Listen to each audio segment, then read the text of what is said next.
Assalamualaikum Sobat Islam Trending, semoga kita semua diberi kesehatan dan rezeki yang melimpah. Kali ini kita akan menceritakan kisah tentang Abu Nawas. Setelah pembalasan Abu Nawas membunuh lalat-lalat dengan memporak-porandakan barang-barang Baginda Raja atas izin tertulis dari beliau, Baginda Raja sangat kesal dan karena kekesalannya itu beliau ingin sekali menjebloskan Abu Nawas ke penjara. Tapi Baginda tidak memiliki alasan untuk melakukannya, karena orang seperti Abu Nawas bukanlah orang yang gampang dicari-cari kesalahannya. Suatu hari Baginda Raja menemukan akal untuk menjebak Abu Nawas. Baginda berpikir pasti kali ini akan berhasil menghukum Abu Nawas. Baginda Raja merencanakan sebuah perburuan di hutan dan mengajak serta Abu Nawas. Mendengar ajakan Baginda Raja untuk berburu, hati Abu Nawas merasai gelisah, karena ia sangat takut pada beruang. Namun ia tidak berani menolak ajakan Baginda Raja yang akan menghukum orang yang melawan perintahnya. Hari yang direncanakan telah tiba, cuaca pada hari itu sangat cerah. Baginda Raja dan pengawal kerajaan beserta Abu Nawas di dalamnya segera berangkat menuju hutan menunggangi kuda. Ketika masih dalam perjalanan, tiba-tiba cuaca menjadi mendung. Baginda Raja kemudian memanggil Abu Nawas untuk menghadapnya. Baginda Raja berkata kepada Abu Nawas, "Wahai Abu Nawas, tahukan engkau alasan aku memanggilmu?" Tanya Baginda. "Ampun Baginda Raja, hamba belum mengetahuinya," jawab Abu Nawas. Baginda Raja kemudian kembali menyambung perkataannya, "Cuaca tiba-tiba mendung, mungkin akan segera turun hujan dan hutan masih amat jauh. Sedang kita harus berkumpul di tempat peristirahatan pada waktu makan siang. Engkau akan kuberi seekor kuda yang lamban. Aku dan para pengawalku akan menunggang kuda yang cepat. Tapi bila hujan turun kita harus bisa menghindari agar pakaian kita tidak basah. Kita harus melakukan dengan cara kita sendiri. Sekarang mari kita berpencar," titah Raja kepada Abu Nawas. Abu Nawas pun segera menunggangi kuda yang lamban dan ia tertinggal di belakang. Abu Nawas merasa kecewa, namun ia sudah menyadari jika Baginda Raja ingin menjebaknya dengan mencari-cari kesalahannya. Sebab jika ia tidak bisa melaksanakan titah Baginda, maka ia akan mendapatkan hukuman, mungkin ia akan dijebloskan ke penjara. Karena itulah alasan Baginda Raja mengajaknya, mungkin untuk pembalasan atas penghancuran barang-barang Baginda yang ia lakukan. Pikirnya, hujan tiba-tiba turun. Baginda Raja dan pengawalnya segera memacu kuda mereka yang cepat menuju tempat berteduh sementara. Namun hujan yang begitu lebat tidak bisa dihindari, mereka sudah lebih dulu basah kuyup sebelum tiba di tempat berteduh. Akhirnya ketika waktu makan siang tiba, berangkatlah Baginda Raja dan pengawalnya untuk makan siang menuju tempat peristirahatan mereka dengan pakaian yang masih basah. Akan tetapi belum lama mereka sampai di sana menyusullah Abu Nawas dengan kuda lambannya. Baginda Raja dan pengawalnya dibuat bingung melihat Abu Nawas yang menyusul begitu cepat dan dengan pakaian yang masih kering. Mereka heran atas hal yang mereka anggap mustahil, tapi bisa dilakukan Abu Nawas. Pada hari berikutnya Baginda Raja memberikan Abu Nawas seekor kuda yang cepat larinya, sedang beliau beserta pengawalnya menunggangi kuda yang lamban. Setelah mereka berpencar, cuaca pun tiba-tiba menjadi mendung dan hujan segera turun. Baginda Raja dan pengawalnya basah kuyup tidak bisa menghindari hujan karena kuda tunggangan mereka sangat lamban. Abu Nawas segera memacu kudanya cepatnya menuju tempat peristirahatan dan ia lebih dulu sampai di sana dari rombongan Baginda Raja. Ketika Baginda dan pengawalnya tiba dengan pakaian yang masih basah, mereka pun semakin bingung dan penasaran melihat Abu Nawas yang masih kering bajunya. Baginda Raja yang sudah sangat penasaran langsung bertanya kepada Abu Nawas, "Wahai Abu Nawas, aku sangat penasaran bagaimana kamu bisa menghindari hujan. Sebab meski kita terpencar ketika hujan datang kita masih sama-sama dalam perjalanan dan engkau sama sekali tidak basah. Begitu juga ketika kami menunggangi kuda yang cepat. Akan tetapi kami tetap tidak bisa mencapai tempat berteduh, apalagi dengan tunggangan yang lamban ini tentu saja akan membuat kami kebasahan. Abu Nawas tersenyum mendengar pertanyaan Baginda yang sudah sangat penasaran padanya. Ia lalu menjawab, "Mudah sekali Baginda Raja. Hamba sebenarnya tidak menghindar dari hujan. Tapi ketika hujan datang hamba cepat-cepat membuka pakaian dan melipatnya, kemudian hamba langsung mendudukinya sehingga pakaian hamba tetap kering. Dan ketika hujan berhenti hamba kemudian memakainya lagi." Mengelabui petugas perbatasan kerajaan suatu saat Abu Nawas dicurigai melakukan bisnis ilegal ke negara tetangga. Tetapi setiap kali dia melewati pintu perbatasan, si penjaga perbatasan tidak mampu membuktikan bisnis ilegal tersebut. Apakah yang dilakukan Abu Nawas untuk mengelabui penjaga perbatasan? Ya, berikut kisahnya. Setiap orang di negeri Irak mulai dari anak-anak hingga dewasa mengenal si Abu Nawas. Seperti kali ini, seisi desa merasa keheranan karena Abu Nawas tampak setiap minggunya melakukan perjalanan dari desanya ke desa tetangga yang sudah masuk dalam wilayah kerajaan negara lain.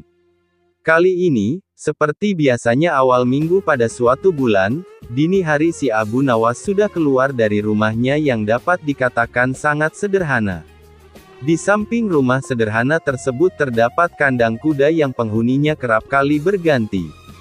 Seperti dini hari itu, Abu Nawas bersiap melakukan perjalanan menuju desa tetangganya sembari menunggang kuda. Keesokan harinya biasanya ia akan pulang ke desanya di negeri Irak tersebut sambil membawa banyak barang. Karuan saja kebiasaan ini menimbulkan pertanyaan bagi Pak Hamid, tetangganya. Sehingga sore itu ketika Abu Nawas pulang dari perjalanan tak urung ditanyakanlah perihal perniagaannya yang membuat warga sekampung bingung. "Hai Abu Nawas, kemanakah engkau beberapa waktu ini? Kalau memang engkau memiliki perniagaan yang baik, tolonglah kau ajak kami," ungkap Pak Hamid. "Ada saja Pak, dan kukira tak akan ada yang mau berniaga sepertiku," jawab Abu Nawas. Bulan berganti bulan, akhirnya Abu Nawas diduga telah melakukan bisnis yang dilarang. Bulan berikutnya kembali Abu Nawas berniat melakukan perniagaannya dan dia harus melalui pintu perbatasan. Si Fulan, petugas penjaga pintu perbatasan memeriksa seluruh barang bawaannya. Namun tidak ada satupun barang yang mencurigakan. Hanya ada bekal dan beberapa keping uang. Keesokan harinya kembali si Fulan berjumpa Abu Nawas di perbatasan. Kali ini Abu Nawas membawa banyak barang yang semua lengkap dengan dokumen yang diperlukan. Fulan tidak dapat membuktikan perihal dugaan bisnis terlarang Abu Nawas. Bahkan karena seringnya perjumpaan tersebut, hubungan keduanya menjadi akrab sampai akhirnya si Fulan dipindahkan dari tempat kerjanya. Suatu waktu bertemulah dua orang yang telah lama tidak jumpa di suatu kesempatan yang tidak terduga. Si Fulan bukan lagi seorang penjaga pintu perbatasan dan dirinya sudah lama pensiun dari pekerjaan itu. Abu Nawas pun sekarang sudah dikenal sebagai saudagar dermawan yang berhasil. Pertemuan itu dilanjutkan dengan jamuan makan oleh Abu Nawas. Dalam kesempatan tersebut masing-masing bercerita tentang pengalaman yang telah mereka hadapi selama lebih kurang 20 tahun tak bertemu. "Usaha apa yang engkau lakukan di masa itu saudaraku? Karena aku mengetahui kau tidak membawa cukup uang. Tetapi ketika pulang tak hanya keperluan makan, tetapi juga barang lainnya kau bawa setelah pulang dari perniagaan yang tak sampai sehari semalam kau lakukan," tanya si Fulan. Karena mendengar hal itu, tertawalah Abu Nawas mengingat kebiasaan masa mudanya. "Sebenarnya sangat mudah saudaraku, untuk mencari bukti dan tak perlu harus memeriksa semua barang bawaanku. Seperti engkau ketahui bahwa aku senantiasa pergi dengan mengendarai kuda. Tetapi ketika pulang aku hanya berjalan kaki dan disitulah usahaku," jawab Abu Nawas. Mendengar penjelasan itu mengertilah si Fulan. Yakni di masa itu Abu Nawas menjual kuda-kudanya di negeri tetangga dan pulangnya ia tukarkan dengan barang lainnya. Kisah Abu Nawas kali ini akan menceritakan tentang khutbah salat Jumat yang bertopik api neraka. Abu Nawas dikenal sebagai mubalik oleh tetangga dan warga sekitarnya. dan tak jarang ada orang yang berkunjung ke rumahnya hanya sekedar bersilaturahmi dan meminta petunjuk agar usaha yang dijalankannya berjalan lancar dan diridai Allah SWT. Namun satu hal pesan dari Abu Nawas ini, bahwa Abu Nawas tak bisa memberikan janji. Hanya saja dirinya mengingatkan agar selalu ingat kepada Allah SWT dengan jalan bersedekah. Hari Jumat telah tiba. Abu Nawas yang ditunjuk menjadi imam sekaligus khatib untuk memberikan ceramah pun bersiap berangkat ke masjid. Abu Nawas segera mandi dan berpakaian rapi. Setelah berpamitan dengan istrinya, Abu Nawas lalu melangkahkan kakinya menuju masjid. Tak lama kemudian, terdengar suara azan. Umat Islam khususnya laki-laki berbondong-bondong menuju masjid dan para warga sangat senang dan antusias sekali karena biasanya ceramah dari Abu Nawas ini sangat sesuai dengan situasi terkini. Namun belum lama Abu Nawas berkhutbah, dilihatnya banyak para jamaah banyak yang mengantuk, bahkan ada yang tertidur. Melihat hal itu, Abu Nawas berteriak, "Api, api, api!" ujar Abu Nawas dengan keras. Kontan saja para jamaah terbangun kaget, menoleh kiri dan kanan mendengar teriakan Abu Nawas itu. Sebagian malah ada yang hanya saling pandang saja. "Di mana apinya? Di mana?" teriak jamaah. Abu Nawas yang melihat para jamaah terbangun dan panik, lantas Abu Nawas meneruskan khutbahnya tanpa peduli pertanyaan para jamaah mengenai letak apinya. "Api yang dahsyat di neraka, bagi mereka yang lalai dalam beribadah," kata Abu Nawas dalam khutbahnya. Setelah menyampaikan khutbahnya, Abu Nawas segera menutup bagian kedua khutbah dengan berdoa. Sesaat kemudian, Abu Nawas kemudian memimpin salat Jumat dengan khusyuk diikuti oleh para jamaah. Para jamaah tersadar dan masih ingat akan api neraka yang diucapkan oleh Abu Nawas tadi.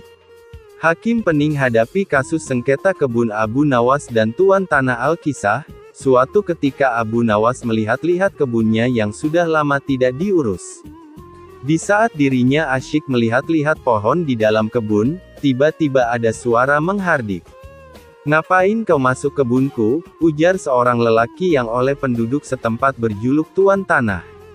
"Apa?" Abu Nawas kaget bukan kepalang. "Ini kebun milikku. Jangan mengaku aku ya," lanjut Abu Nawas dengan suara tak kalah kencang. Abu Nawas dan Tuan Tanah sama-sama kekeh mengklaim itu kebun miliknya.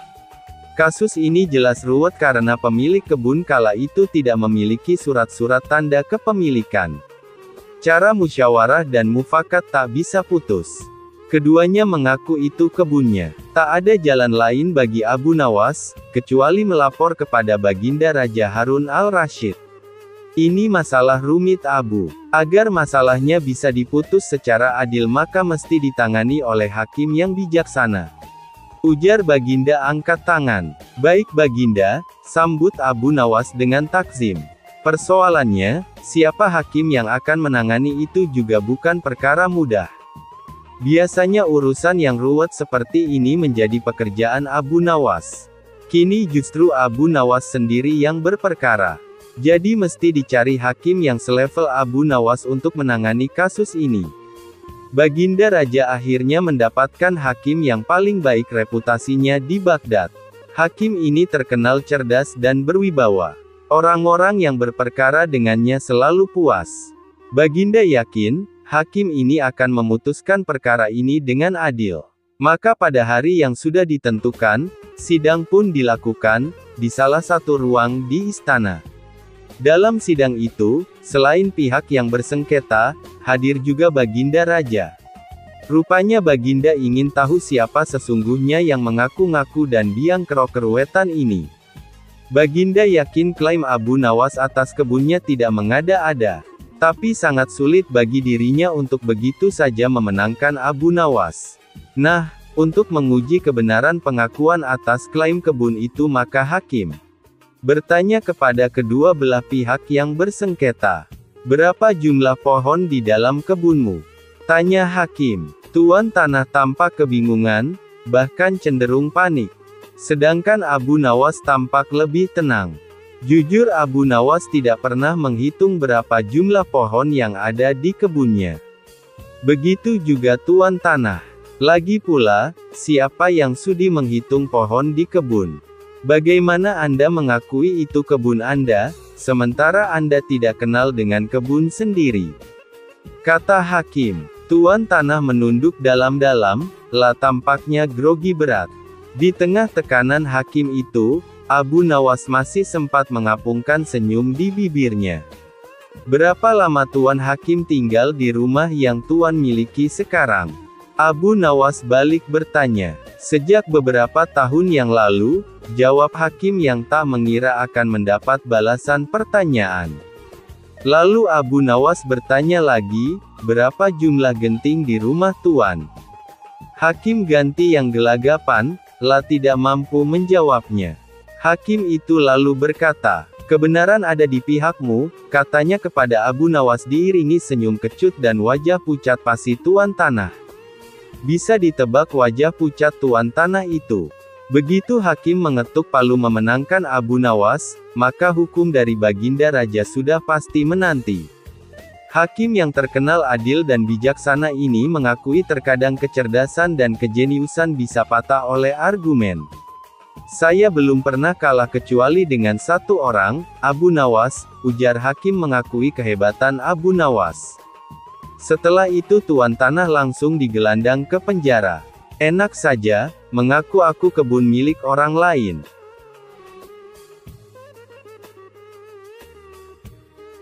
Mengelabui petugas perbatasan kerajaan suatu saat Abu Nawas dicurigai melakukan bisnis ilegal ke negara tetangga. Tetapi setiap kali dia melewati pintu perbatasan, si penjaga perbatasan tidak mampu membuktikan bisnis ilegal tersebut. Apakah yang dilakukan Abu Nawas untuk mengelabui penjaga perbatasan? Ya, berikut kisahnya. Setiap orang di negeri Irak mulai dari anak-anak hingga dewasa mengenal si Abu Nawas. Seperti kali ini, seisi desa merasa keheranan karena Abu Nawas tampak setiap minggunya melakukan perjalanan dari desanya ke desa tetangga yang sudah masuk dalam wilayah kerajaan negara lain.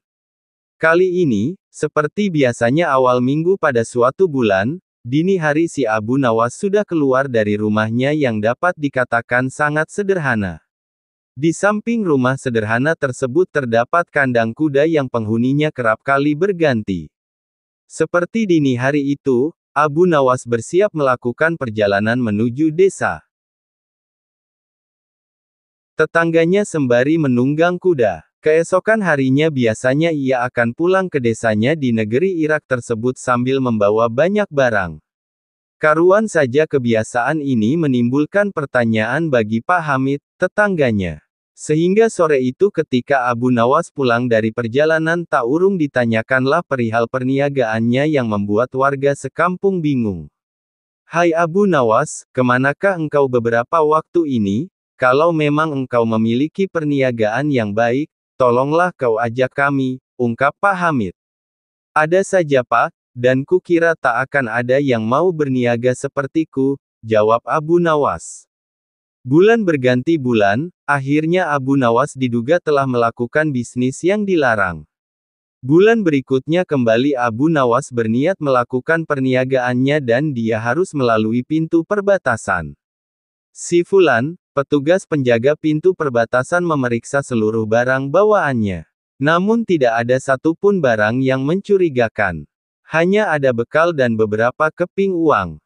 Keesokan harinya kembali si Fulan berjumpa Abu Nawas di perbatasan. Kali ini Abu Nawas membawa banyak barang yang semua lengkap dengan dokumen yang diperlukan. Fulan tidak dapat membuktikan perihal dugaan bisnis terlarang Abu Nawas. Bahkan karena seringnya perjumpaan tersebut, hubungan keduanya menjadi akrab sampai akhirnya si Fulan dipindahkan dari tempat kerjanya. Suatu waktu bertemulah dua orang yang telah lama tidak jumpa di suatu kesempatan yang tidak terduga. Si Fulan bukan lagi seorang penjaga pintu perbatasan dan dirinya sudah lama pensiun dari pekerjaan itu. Abu Nawas pun sekarang sudah dikenal sebagai saudagar dermawan yang berhasil. Pertemuan itu dilanjutkan dengan jamuan makan oleh Abu Nawas. Dalam kesempatan tersebut masing-masing bercerita tentang pengalaman yang telah mereka hadapi selama lebih kurang 20 tahun tak bertemu. Usaha apa yang engkau lakukan di masa itu saudaraku, karena aku mengetahui kau tidak membawa cukup uang. Tetapi ketika pulang tak hanya keperluan makan, tetapi juga barang lainnya kau bawa setelah pulang dari perniagaan yang tak sampai sehari semalam kau lakukan, tanya si Fulan. Karena mendengar hal itu, tertawalah Abu Nawas mengingat kebiasaan masa mudanya. Sebenarnya sangat mudah saudaraku, untuk mencari bukti dan tak perlu harus memeriksa semua barang bawaanku. Seperti engkau ketahui bahwa aku senantiasa pergi dengan mengendarai kuda. Tetapi ketika pulang aku hanya berjalan kaki dan disitulah usahaku, jawab Abu Nawas. Mendengar penjelasan itu mengertilah si Fulan. Yakni di masa itu Abu Nawas menjual kuda-kudanya di negeri tetangga dan pulangnya ia tukarkan dengan barang lainnya. Menghindari hujan. Kisah Abu Nawas kali ini menceritakan tentang bagaimana Abu Nawas menghindari hujan agar bajunya tidak basah saat makan siang di tempat peristirahatan baginda saat mereka sedang menuju tempat berburu di hutan. Tak diragukan lagi, sudah menjadi hukum bagi siapa saja yang tidak sanggup melaksanakan titah baginda, maka ia akan mendapat hukuman. Baginda mengetahui bahwa Abu Nawas sangat takut akan beruang. Maka dari itu baginda mengajaknya berburu di hutan untuk menangkap beruang, dan Abu Nawas tak bisa menolaknya. Dalam perjalanan menuju ke hutan, tiba-tiba cuaca yang cerah berubah menjadi mendung. Baginda memanggil Abu Nawas. "Tahukah mengapa engkau aku panggil?" tanya baginda. "Ampun tuanku, hamba belum tahu," kata Abu Nawas. "Kau pasti tahu bahwa sebentar lagi akan turun hujan. Hutan dari sini masih jauh, aku beri kuda yang lamban, sedangkan aku dan pengawal-pengawalku akan menunggang kuda yang cepat. Nanti pada waktu santap siang kita berkumpul di tempat peristirahatanku. Bila hujan turun kita harus menghindarinya dengan cara kita masing-masing agar pakaian kita tetap kering. Sekarang kita berpencar," jelas baginda. Kemudian baginda dan rombongan mulai bergerak. Abu Nawas kini tahu bahwa baginda akan menjebaknya, harus mencari akal agar bajunya tidak basah saat hujan turun. Dan ketika sedang berpikir, tiba-tiba hujan pun turun. Begitu hujan turun, maka baginda dan rombongan segera memacu kuda untuk mencapai tempat perlindungan terdekat. Akan tetapi karena derasnya hujan, baginda dan para pengawalnya basah kuyup. Ketika santap siang, baginda segera menuju tempat peristirahatan, dan ketika itu juga Abu Nawas datang dengan menunggang kuda yang lamban.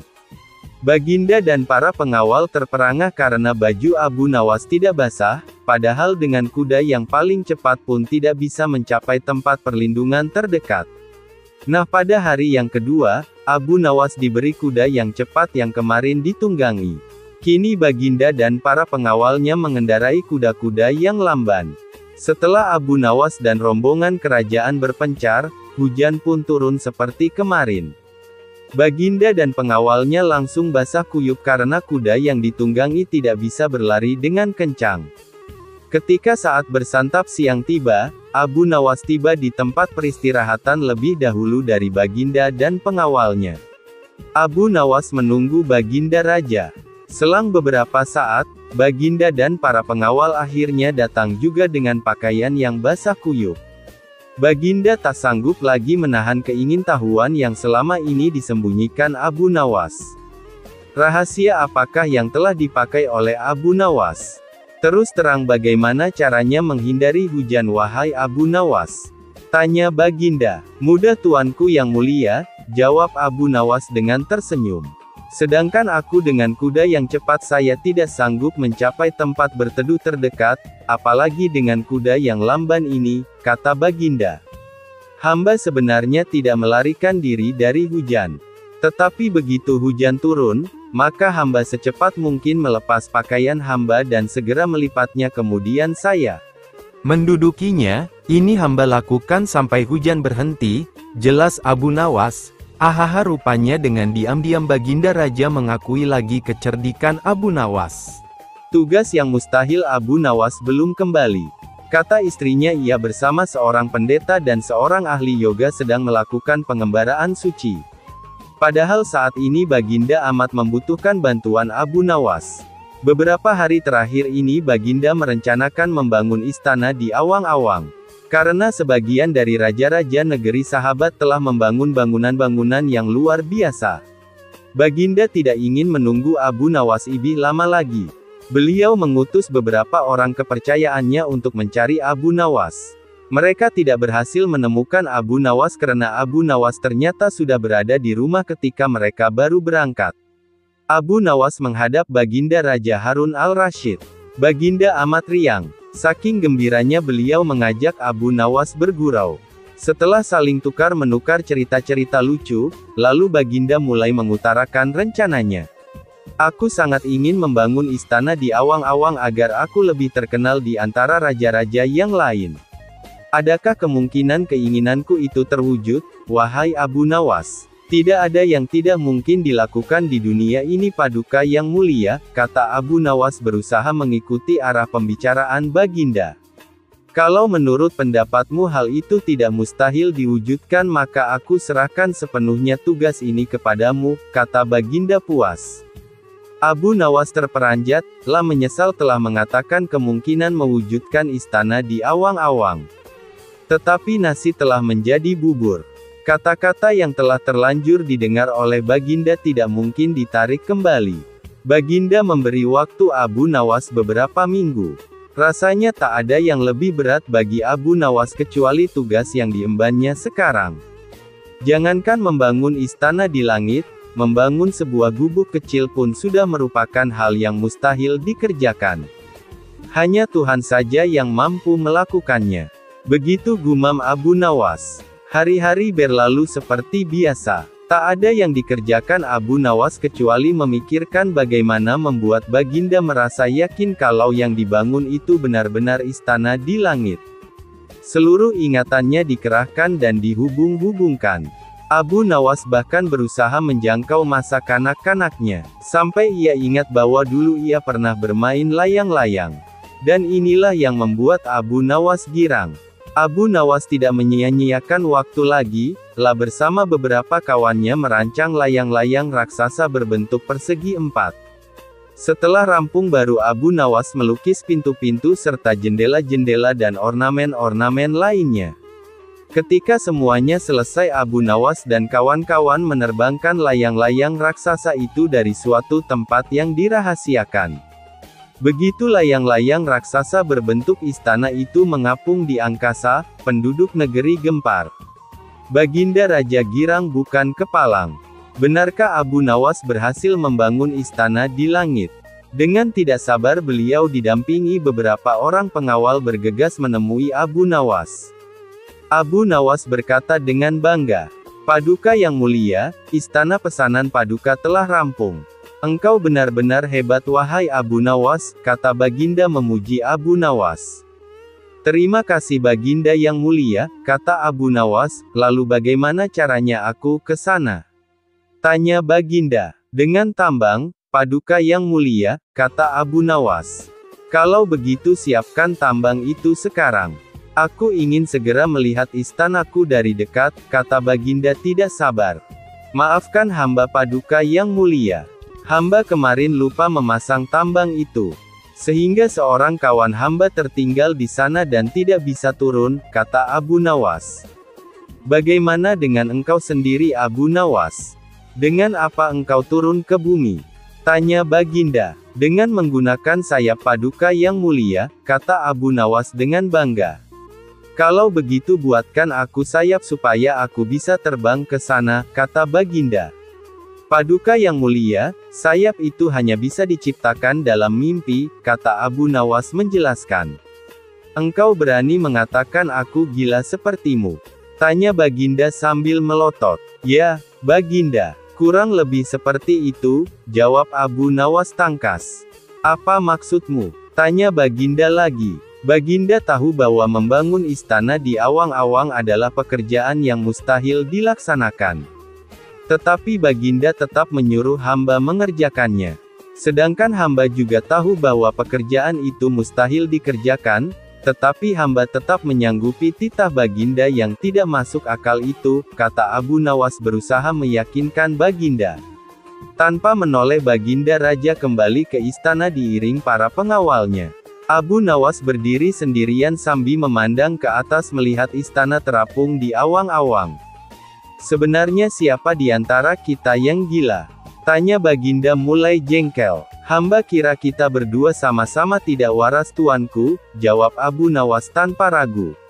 Abu Nawas lapang dada kendati dihina dan dicaci sesama penyair Al-Kisah, salah seorang penyair dengan terang-terangan mencaci, mengejek, dan menghina Abu Nawas. Tentu ia melakukannya tidak di hadapan Abu Nawas secara langsung. Dalam kisah ini nama penyair ini tidak disebutkan. Namun, peristiwa itu pun akhirnya sampai juga di telinga Abu Nawas.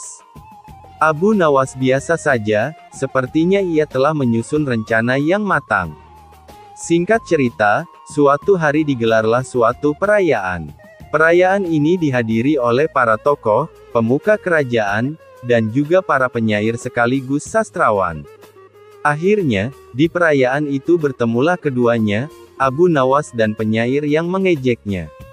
Kini Abu Nawas membuka pembicaraan, "Wahai saudaraku, apa kau kira cacianmu dan hinaanmu itu merugikanku? Apa kau kira namaku akan redup? Apa kau kira anakku mati mendengar cacianmu?" Serga Abu Nawas bertanya. "Tidak," jawab si penyair singkat. "Tidak," jawab si penyair singkat. "Apa rumahku hancur mendengar cacianmu?" Serga Abu Nawas lagi. "Tidak," jawab si penyair singkat. "Kalau begitu, selagi kakiku masih menopang badanku, cacianmu tak dapat mengubah apapun dalam hidupku, sampai kapanpun," tegas Abu Nawas. Kini penyair itu mulai tersulut dengan perkataan Abu Nawas. "Wah, sombong sekali kau Abu Nawas, kau mau apa?" ucap si penyair kesal. "Aku hanya mau melihat apa yang kau bisa lakukan di hadapanku setelah ini," ucap Abu Nawas dengan santai. Orang-orang yang hadir dalam perayaan itu pun lantas tertawa mendengar pernyataan terakhir Abu Nawas. Si penyair itu pun mentalnya mulai sempoyongan, lidahnya sepertinya tercekat. Tawa orang-orang pun membuat kekalahannya semakin telak di hadapan Abu Nawas. Abu Nawas memang debitur yang cerdik, tuan tanah kena tipu pada sore itu Abu Nawas duduk di beranda depan gubuknya. Sambil memandang langit biru yang mulai nampak senja, Abu Nawas berpikir bagaimana agar dapur rumahnya agar tetap mengepul. Sementara itu tak jauh dari rumahnya ada seorang tuan tanah yang sudah pasti kaya. Rumahnya besar mentereng dengan seperangkat gudang makanan, lahan peternakan dan kamar-kamar mewah. Hampir setiap orang yang berada di daerah itu bekerja dengan tuan tanah itu. Sayang tuan tanah itu pelitnya nauzubillah. Jika meminjamkan uang, maka dia memasang bunga selangit. Maklum, tuan tanah ini juga rentenir yang selalu mencari mangsa. Abu Nawas dikenal sebagai tokoh yang tak sungkan-sungkan memberi lebihan jika meminjam duit kepada orang. Hanya saja, dia tidak pernah mau berurusan dengan tuan tanah itu. Tiap memberi lebihan, Abu Nawas selalu bilang, duitnya beranak. Begitu juga ketika ia meminjam seekor ayam maka ayam itu akan dikembalikan dua karena ayam itu beranak. Tentu saja, itu membuat tuan tanah kepingin Abu Nawas meminjam kepada dirinya. Abu Nawas tentu akan memberi keuntungan berlimpah. Abu Nawas adalah debitur idaman, pikirnya. Nah, sore itu terlintas dalam benak Abu Nawas untuk meminjam sesuatu kepada tuan tanah. Maka datanglah ia ke rumah si kaya itu. Abu Nawas ingin meminjam 3 butir telur. Sudah barang tentu, tuan tanah setuju tanpa perlu proposal dan perjanjian segala. Bahkan tuan tanah itu menanyakan kepada Abu Nawas apakah ingin meminjam yang lain. Abu Nawas menggelengkan kepala. "Ini saja dulu," jawabnya. Dia hanya butuh 3 butir telur. Tuan tanah itu bertanya lagi dengan Abu Nawas kapan telur itu akan beranak. Abu Nawas menjawab itu tergantung dengan keadaan. 5 hari kemudian, Abu Nawas kembali ke rumah tuan tanah itu untuk mengembalikan telur 3 menjadi 5 butir. Melihat 5 butir telur betapa senangnya tuan tanah itu, lalu menanyakan kepada Abu Nawas apakah ia akan meminjam lagi.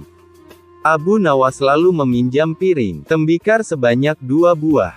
Tuan tanah itu memberikan dengan senang hati dan berharap piringnya itu menjadi banyak. 5 hari kemudian Abu Nawas datang dengan membawa 3 piring tembikar. Walaupun tidak sesuai dengan yang diharapkan, tetapi hati tuan tanah cukup gembira karena 2 piring dulu hanya melahirkan 1 anak saja. Tak mengapa, pikir sang tuan tanah, karena bisa saja orang mempunyai anak tunggal bahkan tidak memiliki anak. Abu Nawas dan tuan tanah itu sama-sama senang. Oleh karena itu tuan tanah meminjamkan uang senilai 1000 dinar. Jumlah yang sangat besar, gaji buat seluruh karyawan dan pekerjanya selama 1 bulan. Tuan tanah itu berangan-angan bahwa uang yang dipinjam Abu Nawas nanti akan diapakan karena akan banyak beranak. Tuan tanah itu menanti dengan tidak sabar. Ditunggu selama 5 hari, Abu Nawas tidak kunjung datang. Hampir 1 bulan, Abu Nawas juga tidak datang. Saat tuan tanah bermaksud mengirim debt collector, Abu Nawas tiba-tiba nongol. Mulanya tuan tanah gembira, tapi begitu Abu Nawas selesai menjelaskan persoalannya, tuan tanah jadi marah bukan kepalang. Sayang sekali tuan, uang yang saya pinjam itu, bukannya beranak, malah 3 hari kemudian mati mendadak, kata Abu Nawas. Mendengar kata-kata itu betapa geramnya tuan tanah. Hampir saja Abu Nawas dihajar anak buah tuan tanah. Untung saja ada teman-teman Abu Nawas yang baru pulang dari bekerja melerainya. Tuan tanah itu mengadukan kepada pengadilan dengan harapan Abu Nawas akan digantung. Pengadilan pun digelar. Abu Nawas membeberkan semua duduk permasalahannya. Demikian juga tuan tanah itu menjelaskan. Pengadilan pun memutuskan cukup rasional. Kalau sesuatu bisa beranak sudah pasti bisa mati. Dan Abu Nawas telah menjalankan lakonnya dengan baik. Adapun tuan tanah yang tamak itu telah tertipu karena wataknya sendiri yang kikir, tamak, pelit. Abu Nawas mengubah hidup orang dan menunjukkan cara melihat setan. Al-Kisah, suatu hari Abu Nawas sedang bepergian untuk suatu urusan. Tiba-tiba di tengah perjalanan ia melihat seorang pria mau melompat dari jembatan. Abu Nawas bergegas menghampirinya, "Jangan! Jangan!" teriak Abu Nawas agak ngos-ngosan. "Jangan lakukan itu," ujarnya lagi. "Mengapa di usiamu yang masih muda, berpikir untuk terjun ke dalam air yang sangat dingin itu?" tanyanya. "Karena saya bosan hidup," jawab laki-laki itu. "Nak, dengarkan saya. Jika kamu terjun ke dalam sungai itu, saya harus terjun juga menyusulmu untuk menyelamatkanmu. Air itu dingin sekali. Saya baru saja sembuh dari radang paru-paru. Tahu maksud saya bisa mati. Saya mempunyai istri dan anak. Apakah kamu mau hidup dengan beban pikiran seperti ini?" ujar Abu Nawas. "Tentu saja tidak," jawab pemuda itu. "Maka dengarkan saya. Jadilah orang baik-baik. Bertobatlah dan Allah akan mengampuni kamu. Pulanglah. Nah, dalam kesendirianmu dan di rumahmu yang sepi itu, gantunglah dirimu," ujar Abu Nawas seraya balik kanan, pergi. Pemuda itu pun meninggalkan jembatan tersebut.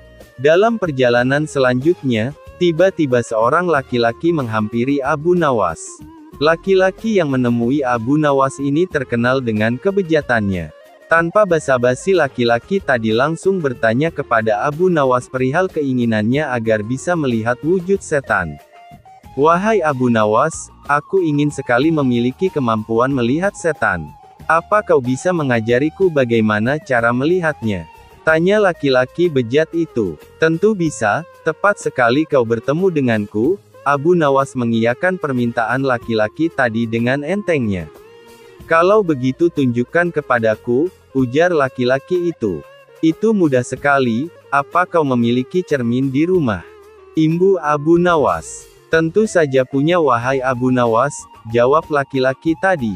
Jadi begini caranya, pandangi cerminmu betul-betul. Tak butuh waktu lama kau akan, jadi begini caranya, pandangi cerminmu betul-betul. Tak butuh waktu lama kau akan melihat wujud setan yang ingin kau ketahui itu, jelas Abu Nawas. Laki-laki bejat tadi berlalu sambil tertawa, kurang ajar kau Abu Nawas, ucapnya tertawa ngakak. Abu Nawas ternyata perenang yang tangguh, Baginda berdecak kagum Al-Kisah. Pada suatu yang cerah Raja Harun al-Rasyid memanggil Abu Nawas. Hari ini saya punya misi lain untukmu, Abu Nawas, titah Raja dengan wajah serius. Apa yang harus saya kerjakan, Yang Mulia? Tanya Abu Nawas penuh tanda tanya. Kau tahu bahwa kita punya teluk yang luas, bukan? Tanya Raja kemudian. Menyedihkan sekali tak seorang pun pernah menyeberang teluk. Saya bertanya-tanya, apakah mungkin seorang manusia berenang ke seberang teluk? Lanjut Baginda Raja. Abu Nawas masih khusyuk mendengar titah selanjutnya, ketika Baginda berujar, Abu, saya butuh kau menjawab keingintahuanku. Saya mau kau mengambil misi ini sebagai tugas terhormat. Titah Raja akhirnya, Tuan, saya bukan seorang perenang yang baik, kila Abu Nawas dengan wajah pucat. Saya tahu, ucap Baginda mendesak. Tapi setiap orang mengetahui kalau kau adalah pria terpintar di negeri ini. Kau harus dapat mengerjakan tugas ini, kata Raja dengan nada memaksa. Abu Nawas tidak bisa berkutik. Dia tergagap. Kemudian dengan sangat terpaksa dia berujar, ya, saya akan mengerjakannya, Yang Mulia. Pertemuan selesai. Abu Nawas menggerutu begitu meninggalkan istana. Kepalanya tiba-tiba menjadi berat. Susah diajak berpikir. Asam lambungnya juga naik, tanda stres sedang hinggap. Selanjutnya si cerdik ini berjalan gontai ke pantai, lah memandangi teluk yang luas itu. Beberapa kali ia menarik nafas dalam-dalam. Pikirannya masih kalut, ketika ia akhirnya duduk di bawah sebuah pohon palem. Dia mencoba mencari ide menyiasati misi yang mustahil itu. Pada waktu itu ia melihat pakaian anak-anak tergeletak di atas bebatuan di sampingnya. Di mana anak itu? Mereka pasti berenang di pantai, gumam Abu Nawas. Seketika itu juga, kepala Abu Nawas tiba-tiba enteng. Asam lambungnya normal-normal saja. Cuma hanya kepingin makan yang enak-enak. Senyumnya pun terkembang. Nampaknya ia telah menemukan ide cemerlang. Abu Nawas lalu pulang dan bangun pagi-pagi sekali pada hari berikutnya. Dia segera pergi ke pantai. Sambil tersenyum, Abu Nawas melepaskan pakaian dan cincinnya lalu meletakkannya di pasir, lah juga melepaskan sepatunya dan meletakkannya di samping pakaiannya. Setelah itu, Abu Nawas kembali lagi ke rumah. 1 jam kemudian Raja dan para menterinya datang ke pantai. Mereka terkaget-kaget ketika mengetahui ada pakaian Abu Nawas yang teronggok di atas pasir. Mereka pun berspekulasi, Abu Nawas sedang berenang mengarungi laut untuk mencapai teluk. Luar biasa, ini orang, gumam Baginda geleng-geleng kepala. Tapi sebagian dari mereka meragukan kalau Abu Nawas yang punya kemampuan berenang pas-pasan berani mengarungi laut. Untuk membuktikan rasa penasaran, mereka semua akhirnya sepakat untuk mendatangi rumah Abu Nawas. Sampai di rumah Abu Nawas, Raja dan para menteri hanya ditemui oleh istrinya, lah mengatakan kalau Abu Nawas meninggalkan rumah pagi hari sebelumnya. Kemarin ia mengatakan padaku bahwa ia akan berenang menyeberangi teluk. Dia berkata bahwa Yang Mulia memerintahkannya melakukan demikian. Sebenarnya saya tak tega membiarkannya pergi karena saya tahu ia bukan perenang yang baik, kata wanita itu dengan sedih. Tiba-tiba datang seorang pengawal istana melapor, Yang Mulia, Abu Nawas ditemukan. Pengawal itu kemudian bercerita jika pada sore hari 3 nelayan di pantai melihat seorang pria berenang.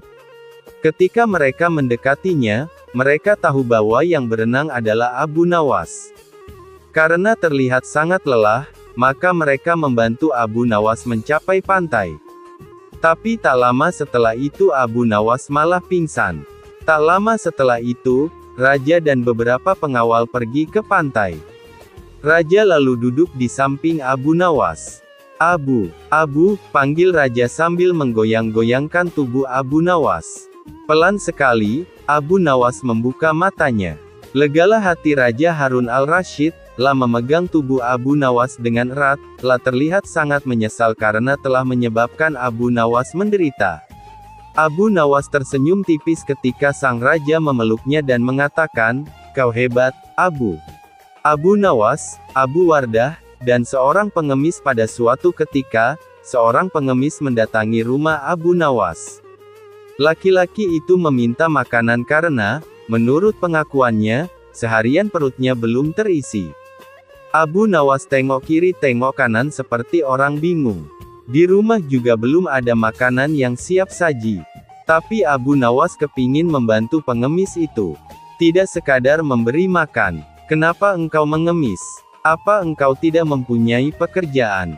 tanya Abu Nawas. "Maaf Tuan, saya sudah lama mencari pekerjaan, tapi belum juga ada yang mau menerima saya bekerja," jawab pengemis itu. "Lalu, apa engkau mau bekerja sekalipun pekerjaan itu berat?" tanya Abu Nawas. "Asalkan halal, saya mau Tuan," jawab si pengemis. Akhirnya Abu Nawas mengantarkan pengemis itu menemui sahabatnya, Abu Wardah. Singkat cerita, setelah pengemis itu diberi makan maka Abu Wardah memberi pekerjaan mencabut rumput di pekarangan rumah. Ternyata, lelaki ini merupakan seorang pekerja yang sangat rajin dan tangkas. Dalam waktu singkat saja, pekerjaannya pun selesai. Abu Wardah pun sangat kagum dan tergerak hatinya untuk memberikan pekerjaan yang lebih serius, lah pun meminta pekerja baru itu untuk memisahkan satu ember kurma menjadi 3 bagian. Yang bagus diletakkan di keranjang pertama, sementara yang lumayan bagus diletakkan di keranjang kedua, dan kurma yang jelek diletakkan di keranjang ketiga.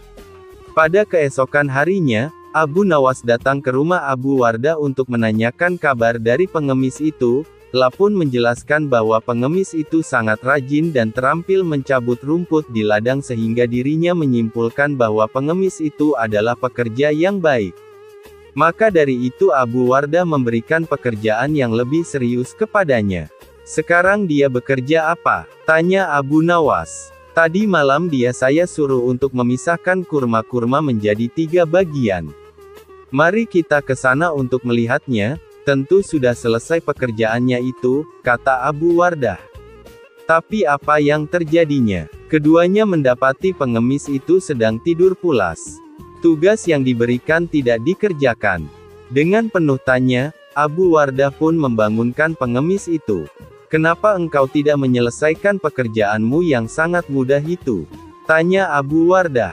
"Maaf Tuan, kalau hanya memindahkan kurma, sesungguhnya itu mudah, yang sulit adalah membuat keputusan mana kurma yang baik, lumayan baik, dan jelek, karena saya tidak diberitahu sebelumnya," jawab pengemis. "Sungguh itu tak terpikirkan olehku," kata Abu Wardah menepuk jidatnya. Abu Nawas pun tersenyum melihat kejadian itu. Si cerdik ini geleng-geleng karena sahabatnya itu hanya bisa memberikan tugas saja, tapi tidak mengajarinya dengan baik cara melakukannya. Ahli hukum Islam saja minta fatwa Abu Nawas al-Kisah, salah seorang ahli fikih resah akan perkara hukum yang dimilikinya. Hingga akhirnya keresahan sang faqih tadi mengarahkannya untuk menemui Abu Nawas. Singkat cerita bertemulah sang faqih dengan Abu Nawas. Tanpa basa-basi sang faqih pun mengutarakan keresahannya. "Wahai Abu Nawas, aku membutuhkan pertolonganmu. Aku ingin engkau memberikan fatwa kepadaku perihal keresahanku selama ini, dan semoga engkau mendapatkan balasan dari Allah atas kebaikanmu." Sang faqih berbasa-basi. "Keresahan apa yang kau hadapi? Katakan saja," kata Abu Nawas. "Wahai Abu Nawas, manakah yang lebih utama, berjalan di depan iring-iringan jenazah atau di belakangnya?" tanya si ahli fikih. "Wahai ahli fikih, jangan terlalu serius dan resah perihal urusan remeh-temeh seperti ini," jawab Abu Nawas. Wahai Abu Nawas, manakah yang lebih utama, berjalan di depan iring-iringan jenazah atau di belakangnya? Tanya si ahli fikih. Wahai ahli fikih, jangan terlalu serius dan resah perihal urusan remeh-temeh seperti ini, jawab Abu Nawas. Lantas fatwa apa yang bisa kau beri padaku perihal perkara ini? Sergah sang ahli fikih penasaran. Abu Nawas pun menjawab, berjalanlah sesukamu, depan belakang, kanan kiri itu sama saja, asal jangan kau naiki keranda jenazahnya. Keseriusan ahli fikih yang tadinya menyimak uraian Abu Nawas, berubah menjadi tawa. Sang ahli fikih itu pun pergi dengan rasa puas dan tertawa sepanjang perjalanan. Baginda Raja jadikan tempat tidur Abu Nawas sebagai WC. Baginda Raja mendadak kangen, ingin bertemu dengan Abu Nawas. Soalnya, sudah beberapa hari ini si cerdik ini tak menampakkan batang hidungnya. Sudah beberapa kali, lewat utusannya, Baginda memanggil Abu Nawas. Namun sang pelipur lara ini belum juga menampakkan diri. Pada hari itu, rindu Baginda Raja tak tertahankan, lah ingin Abu Nawas menghibur hatinya yang galau. Setelah lama berpikir mencari cara agar Abu Nawas mau datang ke istana, Baginda Raja akhirnya menemukan ide yang super jahil. Raja kemudian memanggil 3 orang prajurit dan menyuruh mereka pergi ke rumah Abu Nawas. Pengawal, pergilah ke rumah Abu Nawas. Beraklah di tempat tidurnya. Kalau kalian berhasil, maka masing-masing akan aku beri uang 1000 dirham, titah Baginda Raja serius. Kendati terasa aneh, tanpa pikir panjang, ketiga utusan Baginda Raja tersebut langsung menerima perintah Baginda. Daulat Paduka, jawab ketiga prajurit tersebut secara bersamaan. Mereka pun langsung berangkat menuju rumah Abu Nawas sesuai titah Baginda Raja. Sementara itu, ada seorang pejabat tinggi kerajaan yang memperhatikan perintah sang raja kepada ketiga prajurit tersebut. Pejabat itu memberanikan diri untuk bertanya kepada raja. Maaf Paduka, bukankah tugas yang diberikan itu tampak aneh dan menghina? Ujar pejabat setingkat pati itu. Memang benar, tapi itulah siasatku agar Abu Nawas segera hadir ke istana, jawab Baginda terkekeh. Apakah gerangan rencana Baginda? Tanya pejabat itu lagi menunjukkan bahwa dirinya belum paham. Nanti kamu akan segera mengetahuinya, dan sekarang kamu ikutilah ketiga anak buahmu itu dan intailah mereka. Sampaikan kepada Abu Nawas, bila dia berhasil menggagalkan tugas prajurit itu, maka ia akan aku beri uang 3000 dirham dan sekaligus ia boleh memukul utusanku itu, kata Baginda Raja. Dengan perasaan yang masih bingung, pejabat itu segera melaksanakan perintah Raja. Dia segera berkemas dan menuju ke rumah Abu Nawas. Para prajurit Baginda Raja Harun al-Rasyid yang sudah berangkat lebih dulu sudah tiba di rumah Abu Nawas. Ketiganya langsung mengetuk pintu rumah. Tak lama setelah itu, Abu Nawas pun membukakan pintu dan bertemu ketiga utusan Baginda Raja. Kami diutus oleh Baginda Raja untuk buang air besar di tempat tidurmu. Karena ini perintah Raja, kamu tidak boleh menolak, kata salah satu prajurit. Abu Nawas kaget bukan kepalang. Tapi ia segera sadar, permainan sedang dirancang Baginda Raja. Oh, silakan. Saya sama sekali tidak keberatan. Silakan saja kalau kalian mampu melaksanakan perintah Raja, ucap Abu Nawas kemudian, lah segera memutar otak. Betul, tanya prajurit Raja memastikan. Iya, silakan saja, sahut Abu Nawas enteng. Abu Nawas mengawasi orang-orang itu beranjak ke tempat tidurnya dengan perasaan geram yang sudah ia tahan. Betul-betul kelewatan, gumam Abu Nawas dalam hati. Abu Nawas memutar otak untuk menggagalkan tindakan bodoh dan kurang ajar tiga prajurit itu. Setelah berpikir beberapa saat, Abu Nawas akhirnya menemukan cara untuk menggagalkan tugas para utusan tersebut. Pada saat para utusan itu hendak bersiap-siap buang air besar, mendadak Abu Nawas berkata di balik jendela kamar. "Hai para utusan raja, ada yang lupa saya sampaikan kepada kalian," kata Abu Nawas. "Apa itu?" tanya salah satu utusan raja. "Saya ingatkan supaya kalian jangan melebihi perintah Baginda Raja. Jika kalian melanggar, saya akan pukul kalian dengan sebuah pentungan besar dan setelah itu saya akan laporkan kepada Baginda bahwa kalian melanggar perintahnya," ancam Abu Nawas. Dengan cekatan Abu Nawas segera mengambil sebatang kayu besar yang ada di dapur rumahnya, kemudian berlari kembali ke kamarnya dengan membawa pentungan kayu besar itu. "Hai, apa maksudmu tadi Abu Nawas?" tanya salah satu utusan. "Ingat, perintah raja hanya buang air besar saja dan tidak boleh lebih dari itu," jawab Abu Nawas. "Iya, benar," jawab utusan raja.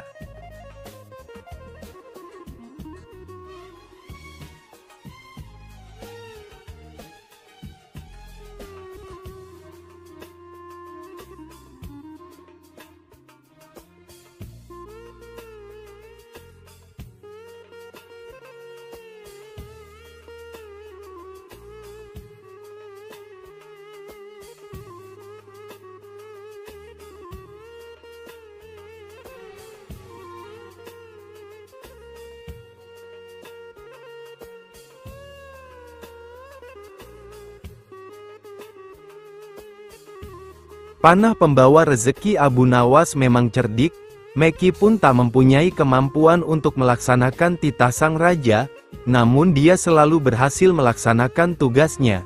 Dan hadiah selalu menanti, sungguh rezeki yang tak disangka.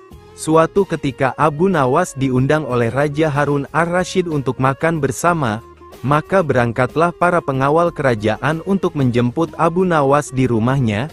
Tak berapa lama kemudian Abu Nawas telah sampai di istana dengan pakaian sederhana saja. Abu Nawas langsung diajak berbincang di sebuah pendapat dengan berbagai jamuan makanan lengkap dengan minuman yang segar. Melihat begitu banyaknya makanan, Abu Nawas pun sangat lahap menyantap makanan yang dihidangkan kepadanya. Sementara itu, Raja masih meneruskan perbincangannya dengan Abu Nawas tentang kekuasaannya. Raja Harun bercerita kepada Abu Nawas terkait dengan luasnya wilayah yang telah dipimpinnya. Namun Abu Nawas nampak tidak menggubris, malah dia sibuk dengan makanan yang tersaji di hadapannya. Tak lama kemudian, Raja mulai melontarkan berbagai pertanyaan kepada Abu Nawas. "Hai Abu Nawas, kalau setiap benda ada harganya, berapakah harga diriku ini?" tanya Raja. Abu Nawas yang masih dalam kondisi kekenyangan setelah makan-makan, menjawab sekenanya tanpa berpikir panjang. "Hamba kira, mungkin sekitar 100 dinar saja Paduka," jawab Abu Nawas. "Terlalu sekali engkau Abu Nawas. Harga sabukku saja 100 dinar, bentak Raja. "Tepat sekali Paduka, memang yang saya nilai dari diri Paduka hanya sebatas sabuk itu saja," ujar Abu Nawas. Karena merasa tak ingin dipermalukan oleh Abu Nawas karena kecerdikannya, kali ini Raja tidak mau lagi mengambil resiko dengan beradu pendapat lagi. Oleh karena itu, Abu Nawas diajak menuju ke tengah-tengah prajuritnya yang merupakan ahli bela diri dan ketangkasan. "Ayo Abu Nawas, di hadapan para prajuritku, tunjukkanlah kemampuan memanahmu, panahlah sekali ini saja. Kalau panahmu dapat mengenai sasaran, hadiah akan menantimu. Tapi kalau gagal, engkau akan aku penjara," kata Raja. Abu Nawas pun bergegas mengambil busur dan anak panah. Dengan memantapkan hati, Abu Nawas membidik sasaran dan mulai memanah. Namun panahnya meleset dari sasaran. "Dari pengamatan saya, ini adalah gaya memanah para makelar tanah," ujar Abu Nawas untuk menutupi kelemahannya. Sesaat kemudian, Abu Nawas mencabut sebuah anak panah lagi dan membidik sasaran. Lagi-lagi anak panah yang dibidikkan itu melesat terlalu jauh dari sasaran. "Kalau yang ini Paduka, ini gaya juragan buah kalau sedang memanah," sahut Abu Nawas untuk menutupi kelemahannya yang kedua. Untuk yang ketiga kalinya, Abu Nawas kembali mencabut anak panah dan mulai membidiknya. Namun kali ini kebetulan anak panah yang dibidikkan tersebut mengenai sasaran. Nah yang ini Paduka, ini baru gaya Abu Nawas kalau sedang memanah. Saya pun menunggu hadiah yang Paduka janjikan, kata Abu Nawas dengan gembira. Dengan tak bisa menyembunyikan tawanya, Paduka Raja lantas memberikan hadiah kepada Abu Nawas. Dengan kecerdikannya bermain kata-kata yang masuk logika, akhirnya Abu Nawas mendapat hadiah. Dia pun langsung mohon diri karena tak sabar untuk memberikan hadiah itu kepada istrinya. Menasehati hartawan zalim. Salah seorang pemuda menjadi kaya karena warisan dari orang tuanya. Kehidupannya drastis menjadi orang kaya dan hampir semua orang ingin berkawan dengannya. Berita akan kekayaan si pemuda ini cepat tersebar hingga ke pelosok desa, dan masyarakat kagum akan megahnya rumah yang dia bangun, ya karena memang tampak berbeda dengan rumah lainnya. Entahlah apa yang ada di hati si pemuda ini, hampir setiap hari dia mengadakan pesta di rumahnya. Karena dibujuk oleh beberapa teman agar menyajikan pesta yang lebih meriah dari hari ke hari, lama-kelamaan kekayaannya pun mulai menipis karena untuk pesta meriah yang diadakannya sendiri. Benar saja, hanya dalam waktu yang singkat, uang yang dimiliki pemuda tersebut telah habis, bahkan dirinya tak mampu lagi memberi gaji kepada pembantunya sendiri. Efeknya lagi, kawan-kawan mulai menjauhinya dengan perlahan-lahan pula. Pemuda tersebut benar-benar menjadi miskin dan hidup sebatang kara tanpa mendampinginya. Menjauhinya dengan perlahan-lahan pula. Pemuda tersebut benar-benar menjadi miskin dan hidup sebatang kara tanpa seorang pun yang mendampinginya. Pemuda itu berniat mendatangi Abu Nawas agar kembali mendapatkan berkah. Pemuda itu mengutarakan maksudnya, uang saya sudah habis dan kawan-kawan saya telah meninggalkanku. Apa yang seharusnya aku lakukan, keluh pemuda itu.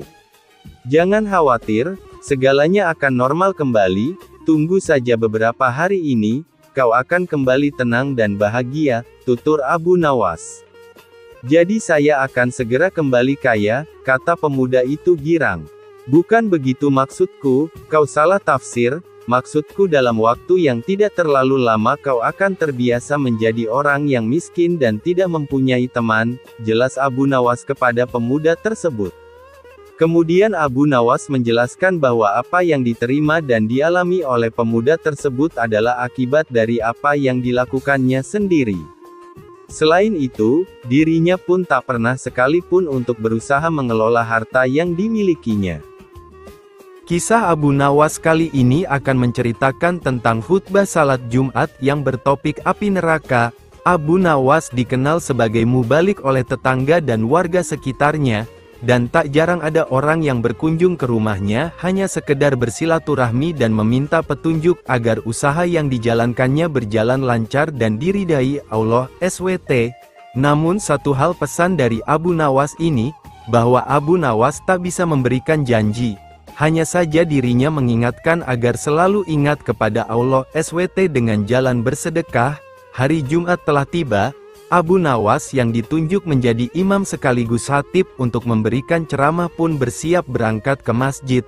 Abu Nawas segera mandi dan berpakaian rapi. Setelah berpamitan dengan istrinya, Abu Nawas lalu melangkahkan kakinya menuju masjid. Tak lama kemudian, terdengar suara azan. Umat Islam khususnya laki-laki berbondong-bondong menuju masjid dan para warga sangat senang dan antusias sekali karena biasanya ceramah dari Abu Nawas ini sangat sesuai dengan situasi terkini. Namun belum lama Abu Nawas berkhutbah, dilihatnya banyak para jamaah banyak yang mengantuk, bahkan ada yang tertidur. Melihat hal itu, Abu Nawas berteriak, "Api, api, api," ujar Abu Nawas dengan keras. Kontan saja para jamaah terbangun kaget, menoleh kiri dan kanan mendengar teriakan Abu Nawas itu. Sebagian malah ada yang hanya saling pandang saja. "Di mana apinya? Di mana?" teriak jamaah. Abu Nawas yang melihat para jamaah terbangun dan panik, lantas Abu Nawas meneruskan khutbahnya tanpa peduli pertanyaan para jamaah mengenai letak apinya.